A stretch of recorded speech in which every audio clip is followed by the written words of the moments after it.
Let's go to Miami, where the Dolphins hope their offensive line would improve significantly following the addition of Teron Armstead last offseason. Wasn't exactly the case. The Dolphins ranked 24th in the NFL in pass block win rate last season.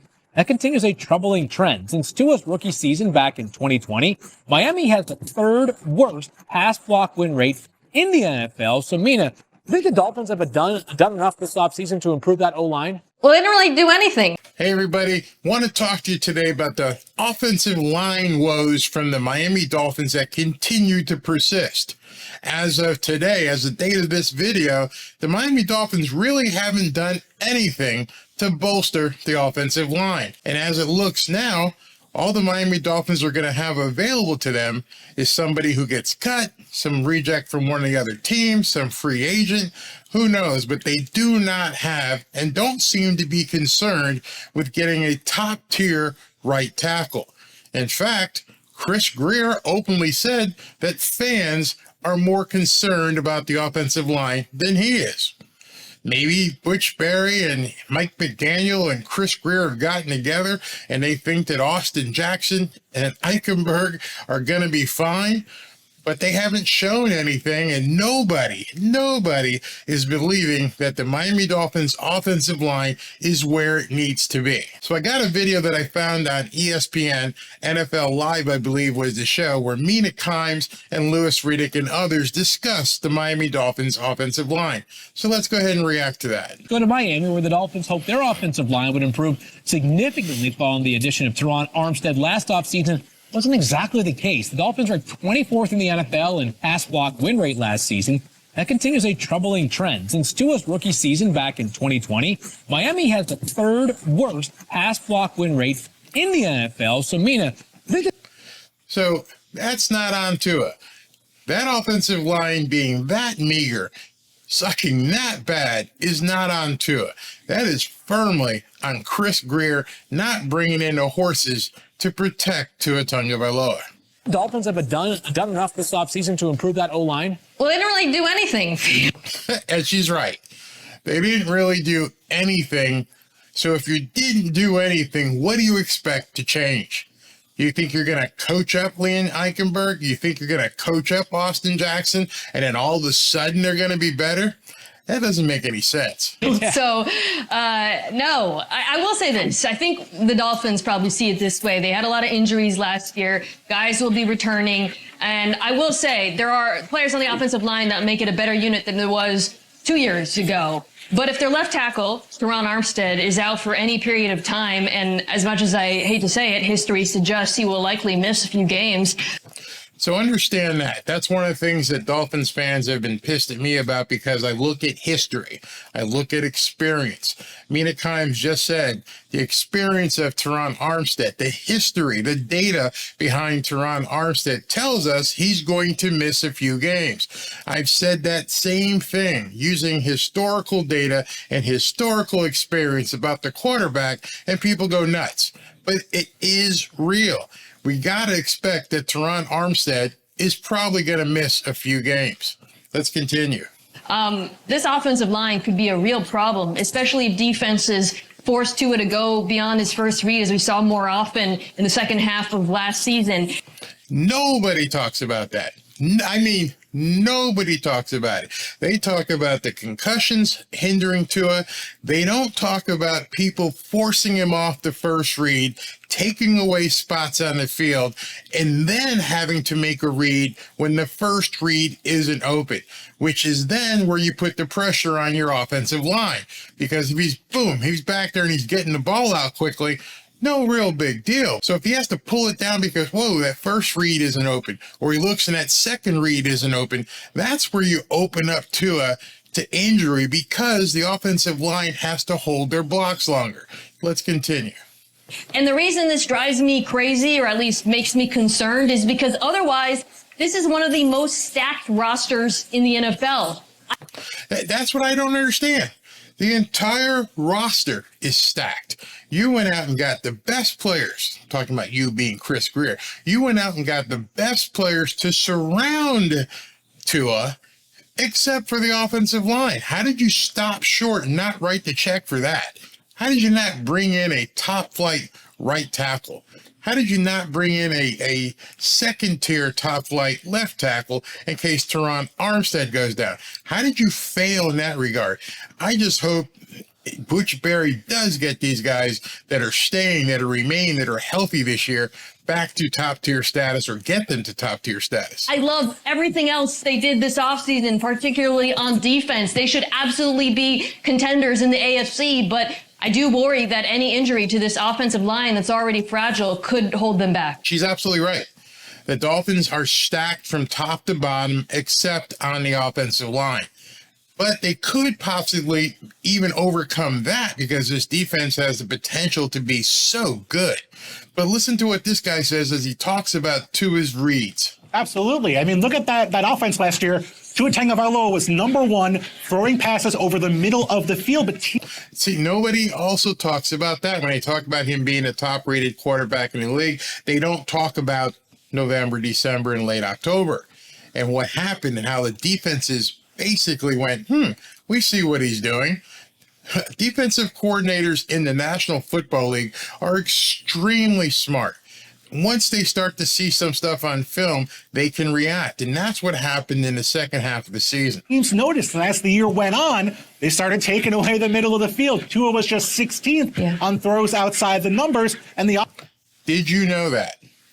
Did you know that Tua was only rated 16th in throws outside the numbers, meaning to the sidelines, deep? Only 16th was he rated in the second half of the season. That's not going to cut it.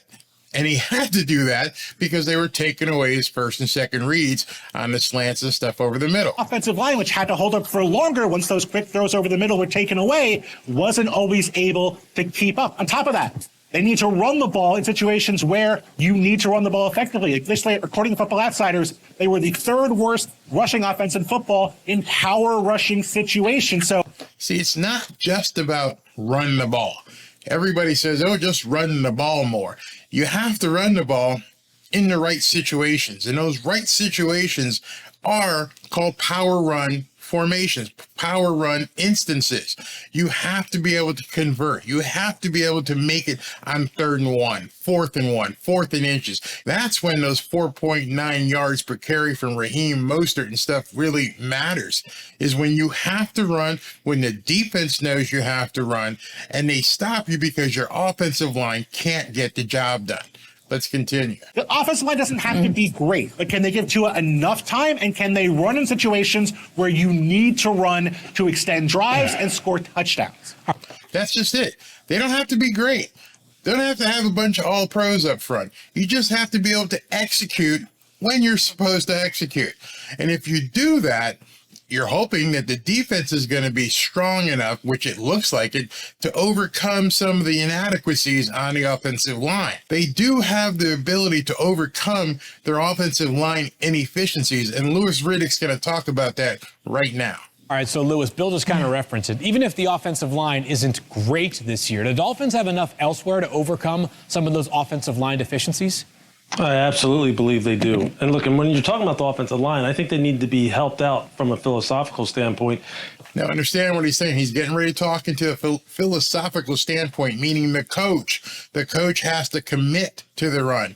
We heard Raheem Mostert say that Mike McDaniel said he's going to recommit to the run. That's the philosophy. That's what you need to hear. And that falls on the shoulders of head coach Mike McDaniel, which means, look, just run the football. Just when teams are trying to take away your dynamic passing game by either running drop 8 or running too high when they're rushing traditionally with 4 and dropping with 7, you've got to run the rock, because when they do, they showed you. Look, Raheem Mostert can get after it. Jeff Wilson Jr.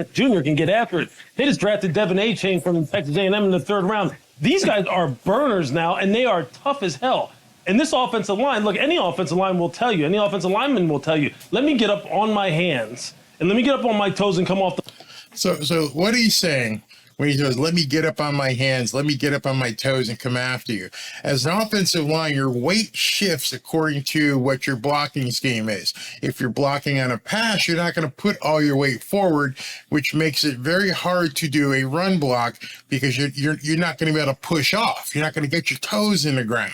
You don't have your weight moving forward. I'm not sure if enough people understand what that means. From a former offensive line, I need to know that I can go after this guy with everything I have and push him down the field. But I can't do that if you're not being consistent and committed to the run game. I want to take this guy on. I want to put his dick in the dirt. I want to drive him and make him understand it's going to be a long day. If you're passing all the time, I'm on my heels. I'm trying to react to what he's doing instead of me commanding something to the defensive line.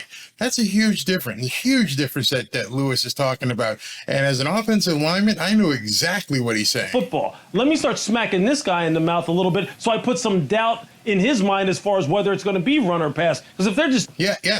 If I'm not firing off the ball, if I'm not delivering a blow to you, if I'm not making you think that I might run at any point, then you're just going to come after me. You've heard the term pin your ears back. Well, there's all kinds of visual cues that defensive ends, edge rushers look for. I remember being told, watch out with your hands, because as you put pressure on your hands, as you put pressure on your fingers when you're down in a stance, people could see if your hands were turning white. That means you're putting pressure on your fingers, mean most likely you're going to run. You're not putting a lot of pressure on your hands if you plan on popping up. And I used to be able to look when I played on defense, I could say, oh, there's going to be a run, and I would know what to do. Well, if you don't know as a defensive lineman what we're going to do, whether we're going to run or pass, that puts the pressure and onus back on you. Hope I haven't put you in the weeds too much with that, but just wanted to give you some inside baseball. Teeing off on me, and I'm an inferior athlete, what's going to happen? And besides, it'll keep Tua from having to drop back so many times and protect him. Defensively, they are stacked, man. The best transaction they made this offseason was hiring Vic Fangio to be the defensive coordinator. And he's got playmakers at all three levels, man. He's got them all. They've got pass rush. I mean, Jalen Phillips is one of the best-looking athletes in the NFL. Christian Wilkins is one of the best pass rushing three techniques. Man, I hope they re-sign him. I hope they're not considering trading Christian Wilkins. I hope they give the guy his money because he is a stud in the middle of that line. In the NFL, they trade for Bradley Chubb. You know, they signed David Long in free agency. And in the secondary with Jalen Ramsey and Javon Holland, are you kidding me? Do you know what kind of damage you're going to be able to do with those two guys as interchangeable as they are? Miami is loaded, man. They just need to change philosophically some of their run pass. And that's all it takes, just to change the philosophy of the offense. Let these guys go out and earn their pay. Let these guys go out there and take on the guy in front of them. Don't castrate them by always relying on the pass because it's not going to work. Decisions as far as, you know, when it comes to situational football in particular on third down. Remember Buffalo? I remember it.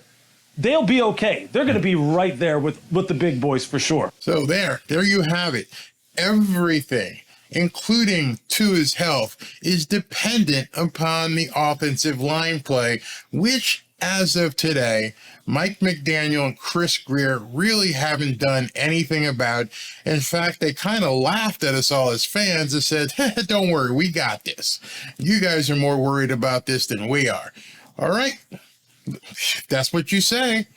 If you think that these guys, if you think that Liam Eichenberg and Austin Jackson are going to be it and that they're going to be able to be okay and keep Tua upright and push the running game forward, if you believe that, it's on you now. It's on you. We know you're probably going to sign somebody here or there before the season begins, but that's not the same as having a stud up front. So all faith and credulity now rest upon Chris Greer making the right decision for the offensive line. Let me know what you guys think about the offensive line and where it stands, where it needs to be, and the philosophy of Mike McDaniel committing to the run. If you want to see another video about the Miami Dolphins, go ahead and click this one right here. Talk to you soon. Fins up. Is anybody catching on to this Barry guy?